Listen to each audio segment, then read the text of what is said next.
Good evening, everyone.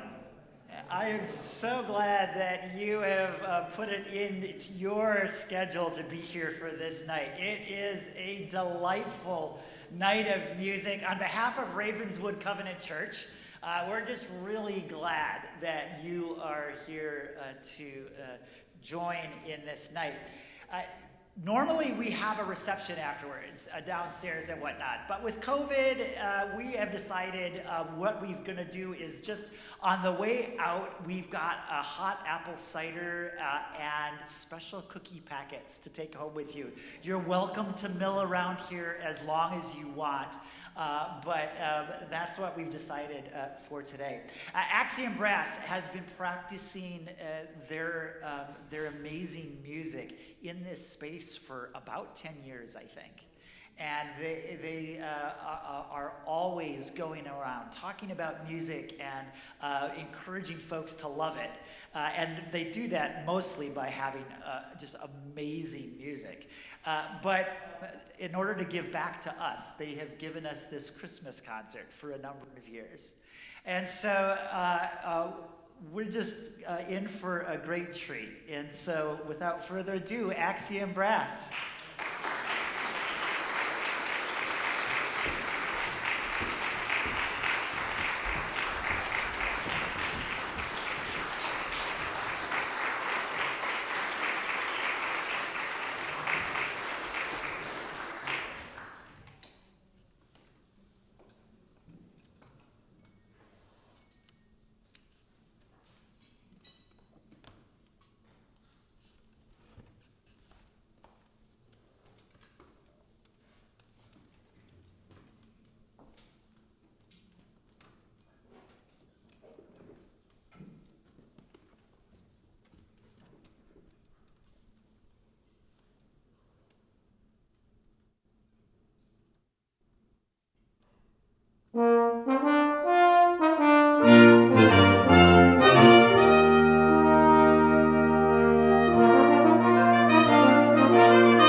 Thank you all so much. Wow, it feels like it's been forever since we've been here, huh? It's so nice to see you all here tonight. I know that you had a service, some of you had a service this morning, so we really appreciate you coming back tonight to this concert. We're so grateful to everybody at the Ravenswood Evangelical Covenant Church, Pastor Phil and Greg in particular, for allowing us to use this space for our rehearsals. And believe it or not, this is one of our favorite concerts of the year, every single year, because chamber music is all about that intimate connection with the audience, the energy, the communication, and we feel like we're playing for our friends when we come here every year, and it just makes it so much more of a impactful performance for us when we get to play for people such as yourselves. So thank you so much for having us every year. We love it. The first piece on the program was entitled Hodie Christus Natus Est, which translates to Today Christ is Born. Now there are many iterations of that piece, of that text, throughout history. The text is always the same, but there's a lot of different versions with different styles of music. This was written by 17th century Dutch composer Jan Sweelinck, and it kind of captures this duality of dance-like style and then a little bit more of a lyrical style in the brass. And this was written for a 5-part choir. So our wonderful trumpeter Dorval Puccini did this transcription of this piece, and we find that we love to do vocal works for brass. We find that it works really, really well. So the next piece on the program is another piece by a composer originally for choir. It's entitled Domine Convertere, and it's written by a Chicago-based composer, Kevin Allen.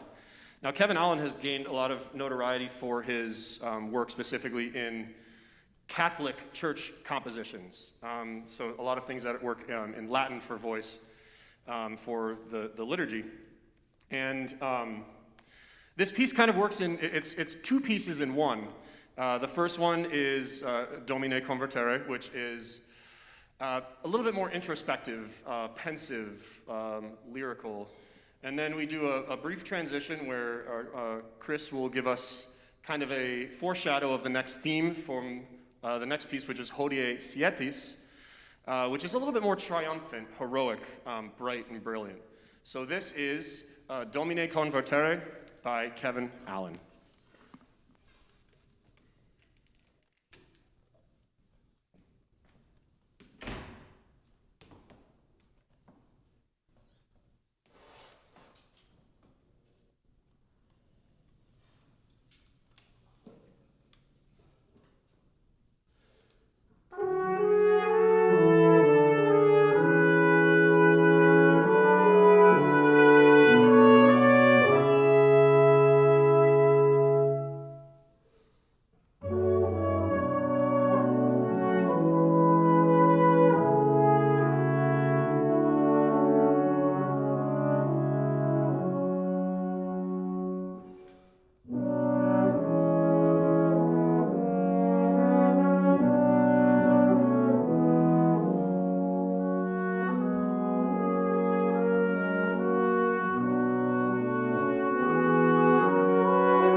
Thank you very much. I'm sure you recognize that tune as Go Tell It on the Mountain, one of the traditional Christmas spirituals that announces the birth of Christ. One of the most recognizable spirituals that we have that dates back to, well, the earliest records that we have date back to the Civil War, but we believe that it existed well before that. Not really sure how or how long. But it's a wonderful, really clever arrangement by our very own trombonist, Corey Sensolo. So thank you, Corey.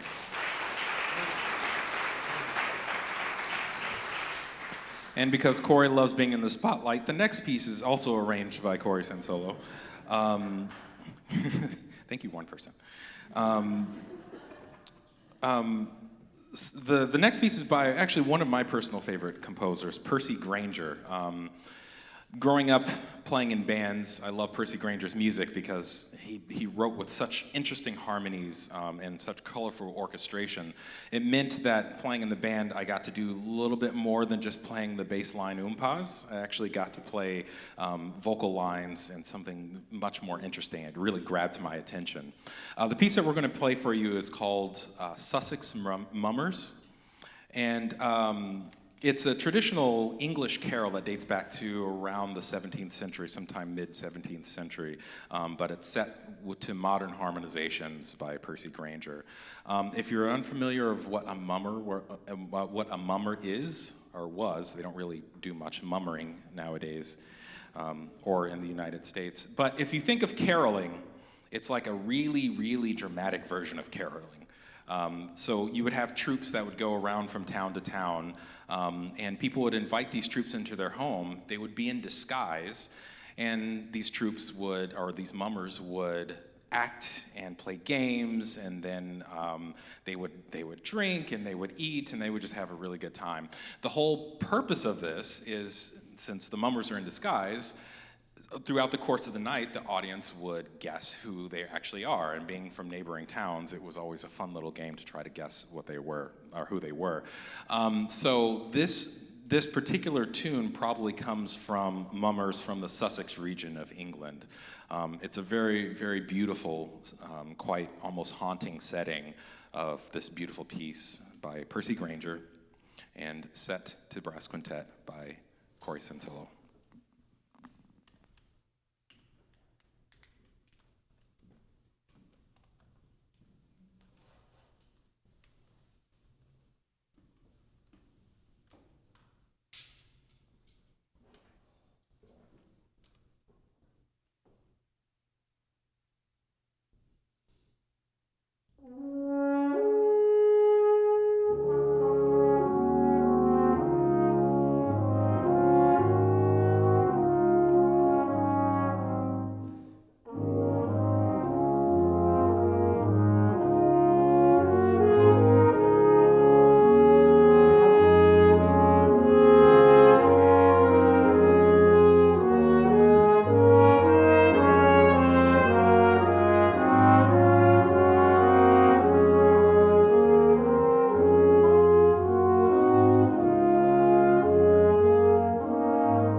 In addition to playing in Axiom, many of us do also do a lot of teaching. And oftentimes during December, with my middle school trombone students, I'll ask them, what's their favorite Christmas carol if they celebrate Christmas? And I'll make sure they have the music for that and we learn it together. And every now and then you get, a student that likes to ask a lot of questions. And I have this one student that I've had for a number of years. I love working with him. And he's the one that, of course, asked me, well, Mr. Corey, what's your favorite Christmas carol? And the answer to that for me has always been Angels We Have Heard on High. And that will be the next one we're going to play. I don't think that one needs a ton more introduction. You probably are more familiar with that one than a lot of the other pieces we're playing tonight. While I'm talking about this student, I also have to share one amazing story from him because every month he gives me some gem. And he started with me when he was very young. And one day he came into a lesson and said, can I play Happy Birthday? And I was like, sure, we can learn Happy Birthday today. Like, is it your birthday? He's like, no. I was like, is it your mom or dad's birthday? No. And I was like, we can learn it, but why do you want to learn it today? He goes, well, it's someone's birthday today. And we played Happy Birthday in his lesson for about 2 months straight because it was someone's birthday every day, which I just think is so wonderful. So anyway, we'll be playing Angels We Have Heard on High, and I'll be thinking about my fantastic student, Derek, while we do this. We'll follow that up with a piece that is lesser known, another one that I've recently transcribed for brass quintet. It's called Julstämning, and if anyone here can speak Swedish, I apologize if I butchered the pronunciation of that. It's by Elfrida Andre. A truly just amazing composer. She shattered a lot of glass ceilings during her day. She lived from the 1840s to the 1920s and did a lot of just incredible things both musically and outside. She was a first for many, many things in Sweden in her era. Unlike many things we've done so far tonight that have been vocal pieces, that one actually was originally for piano. And Julstämning translates to Christmas spirit or Christmas mood. And when I hear it, it very much feels like just sitting around a warm fire, eating cookies, maybe more than you should have. And I also, this is such a wonderful time of the year to be thankful for so many things. And I want to highlight that on this piece, you'll have the pleasure of hearing a beautiful flugelhorn solo by my colleague, Chris. And this year has been a really special year for Axiom, both bittersweet and special. Bittersweet in that the last time we came to play for you all, we had a different trumpet player sitting in that chair, someone who's very close to us, who had a son back in September, and we're very happy. I hope that he's watching with his son out there. Unfortunately, so we unfortunately had to split ways with Michael this past summer, and we've been so fortunate that we have an incredible new member joining us this year. Chris Scanlon is the professor of trumpet at Northern Illinois University, has played on Broadway with the Boston Symphony, all sorts of incredible things, and we're lucky that he came to Illinois during the pandemic. Not ideal, right? But we're so lucky that we were able to steal him, and you'll hear him featured throughout this concert, but particularly what he's doing on this piece, Julstämning, is special. So here's Angels We Have Heard on High, and Elfrida Andre's Julstämning.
They let me talk again. Must be my lucky day.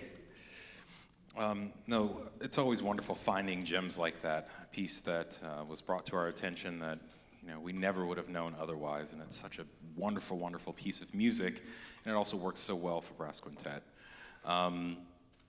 So as I mentioned before, around the Christmas season, around the Christmas spirit, it's a time for people to get together and much merrymaking. One of the traditions that still goes back to the 18th century and 19th century was to play games with music. And the next piece that we're about to play is one of the oldest song games that we have, 12 Days of Christmas. It was a fun little memorization game. And this has gone through many iterations throughout history, both in the presents that are presented on the 12 days, actually how many number of days that it involved, and even the melody was slightly different. But the version that we have is from 1909 and by Frederick Austin. And this is the version that gave us the 5 golden rings that we all know and love so well. There's a composer that is still writing by the name of John Harbison. And John Harbison took this piece and he turned it into a fantasy. It's basically a theme and variation style. It's a real showstopper, virtuosic, showing off the capabilities of brass instruments, where he takes the 12 days and the different melodies and he chops it up and does different things with it here and there. And even toward the end, you hear a Bach-style fugue where everybody gets a punch at the melody here. So we hope you enjoy John Harbison's setting of 12 Days of Christmas.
All right.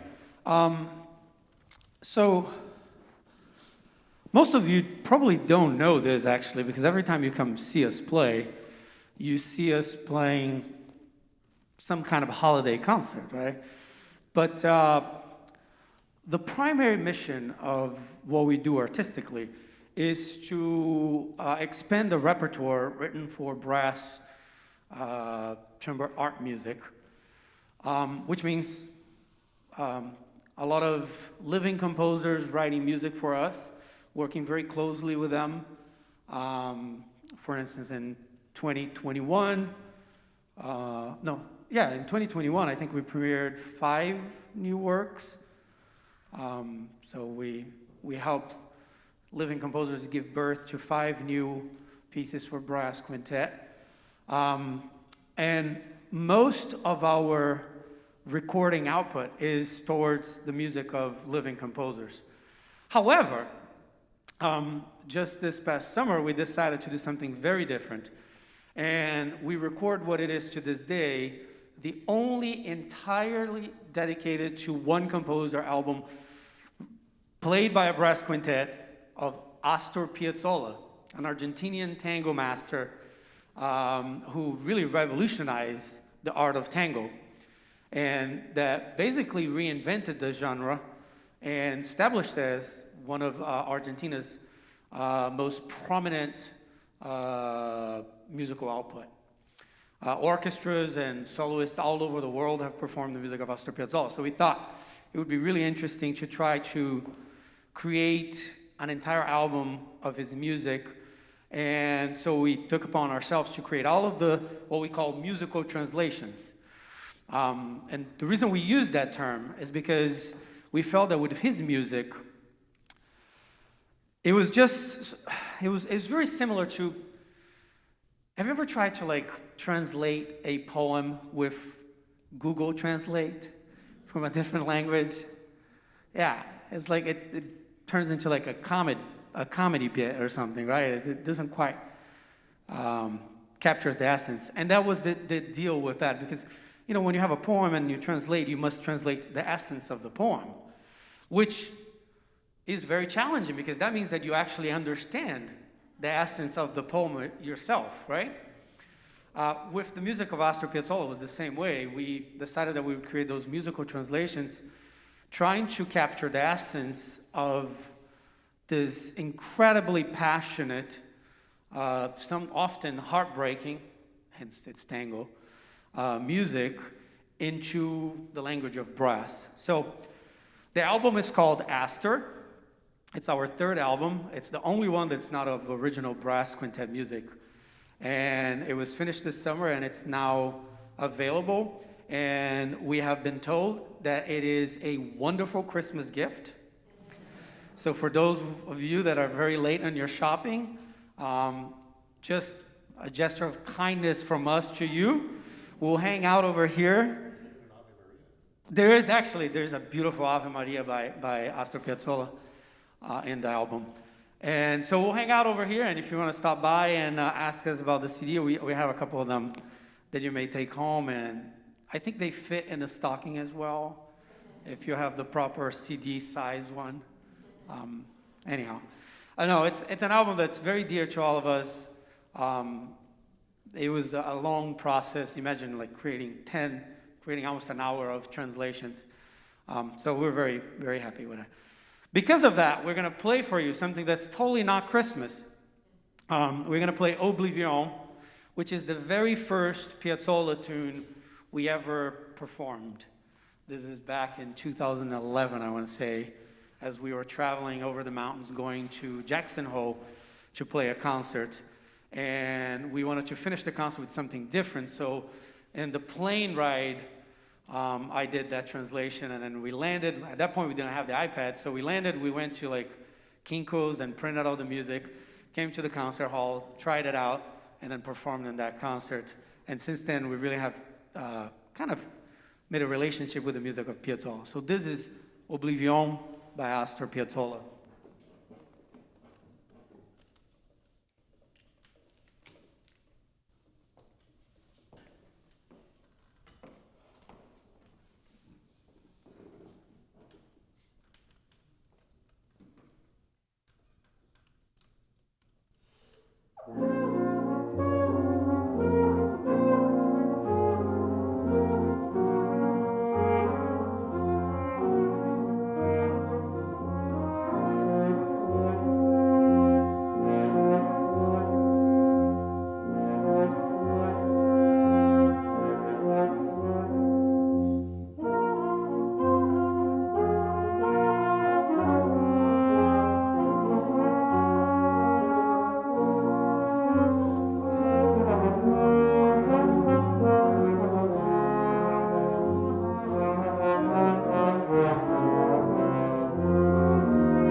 So I have a secret for you. Don't tell the guys.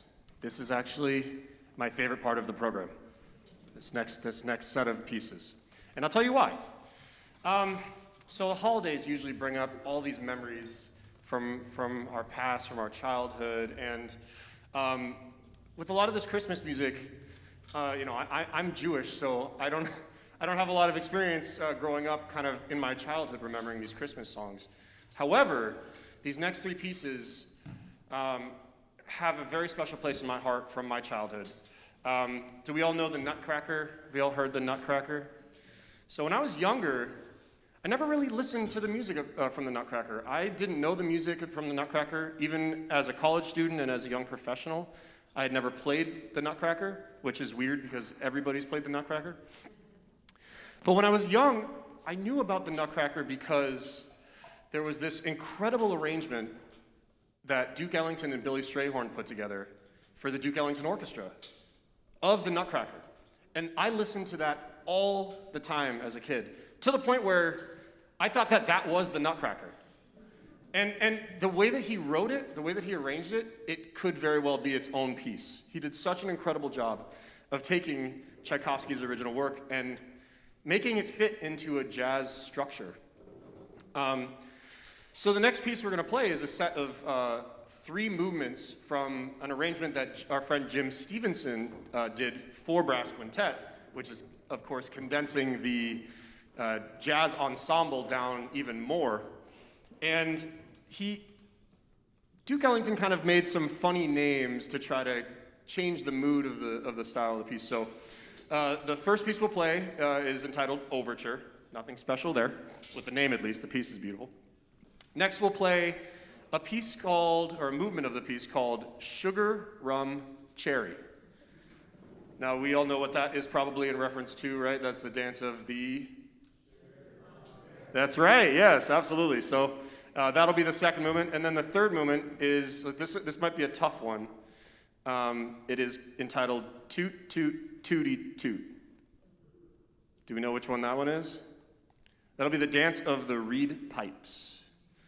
So this will be Duke Ellington's and Billy Strayhorn's Nutcracker Suite, arranged by Jim Stevenson for brass quintet, Overture, Sugar, Rum, Cherry, and Toot, Toot, Tooty, Toot.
All right. Thank you so much for coming out tonight. It's really great to see everyone. It's really great to play this music with you. I think this will be our final selection for tonight. It's a special piece for me. I actually spent some time living in Mexico. I played in a symphony orchestra down there right after I graduated from music school, and I met my lovely wife and got to experience a lot of the fun food and culture and travel around and everything. And there's this tune that was very popular around Christmas time that tells the story of a little boy and his donkey on the road to Bethlehem. It was originally written in 1972 by a Venezuelan composer named Hugo Blanco, and it's a lot of fun to play. You'll hear it kind of everywhere now. It's been adopted by many different countries, and many different popular singers have done modern versions of it. This is the Burrito Sabanero.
Well, one of the pieces that we recorded on the Astor album is called A Suite for an Angel.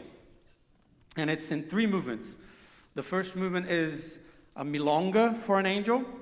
And if you're not familiar with what a milonga is a sad tango. Tango is a sad music, so a milonga is a sad, sad tango. Then there is the death of an angel. And this is where Piazzolla treats the music the same way Bach would have treated a fugue. And I think it's very surprising the way he interprets the subject. It's very upbeat, it's very powerful. And then the suite finishes with the resurrection of an angel. We're going to play for you the middle movement, the death of an angel. And this is from our album Astor. And it is just like Oblivion, everything in the album is just like this. So I hope you enjoy Piazzolla's Suite for the Angel.